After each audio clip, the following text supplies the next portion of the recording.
Hello, Dr. Polk here doing an update on my double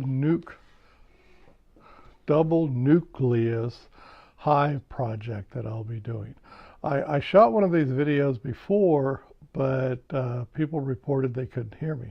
So I have my lavalier, I think it's called, microphone on, so you should be able to hear it really well. The other news is, of course, I painted it since then, so it's now painted yellow.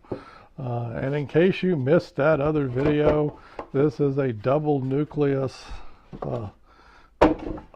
hive. And what does that mean? Maybe you don't know. Well, on this beehive has two sides. I'm going to take out one of the sides and leave the other one in. So now you'll see that's one over there. That's a fixed board in the middle. So you have one colony of bees over here, another colony of bees over here. These were originally thought of for overwintering, and they definitely work for overwintering. I know, I've got one out there. And why would it work for overwintering? Well, bees create heat and they cluster. And they discovered when they put bee colonies close together, just separated by that thin board, each colony will cluster towards the center. And so they'll heat up that center board and the heat will overlap. They'll help keep each other warm. So that's a great thing.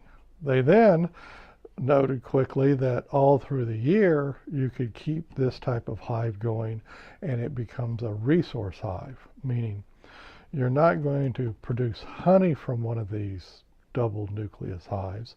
However, once it gets going nice and strong, and let's say that this was a frame of nice brood, that is baby bees, and there was lots of nurse bees on here, and I would check it and make sure the queen's not there, but as long as we leave the queen behind, we then take that over and put it into another production hive or a weaker hive, whatever you need, or whatever you're doing to build up another one, because that's several thousand bees, many thousands of bees that are going to hatch out of there within just weeks. And so you'll put that in and that'll build up your other colony. And then this queen will get back to work. Of course, you'll put another frame back in and she'll fill that up. And so you steal from this, you rob from Peter to pay Paul, whatever but this becomes an auto parts store like thing. You're bringing in resources from it. What I'm going to do this year, just for the fun of it, is when I get 2 packages of bees, and I'm getting 2 packages of bees to make sure I have nice genetic diversity in my bee yard. It's not a very big bee yard, but still, and it's a fun project. I'm going to take and put my 2 packages of bees into initially that box, put the top on it, put the lid on it, let them build up, watch them really close, let them build up. Then I'll come in and add these second boxes. This is 4 more frames. So you can see that's 4 frames that we'll put on top there. I did not paint that center part, so it reminds me that those 2 sides go together. Put that together like that, and then there's a deep side to this and a shallow side for the summertime. Usually with those notches you see there, it's your thumbs up for the summertime. Wintertime, notch down. But summertime, it'll be notch up like that.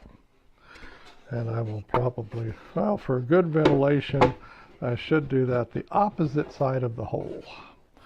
And what I mean by that, the hole for this side, that is the entrance for this side, is over here, on the back side, where the entrance to this side is right down there. You can see it.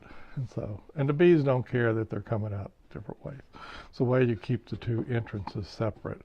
One of these days I'm going to get one of my Apame plastic hives, and they just came out with one so you can do a double nuke like this in one of those, but in that case the entrance is going to be on the same side. I don't think that'll make a difference.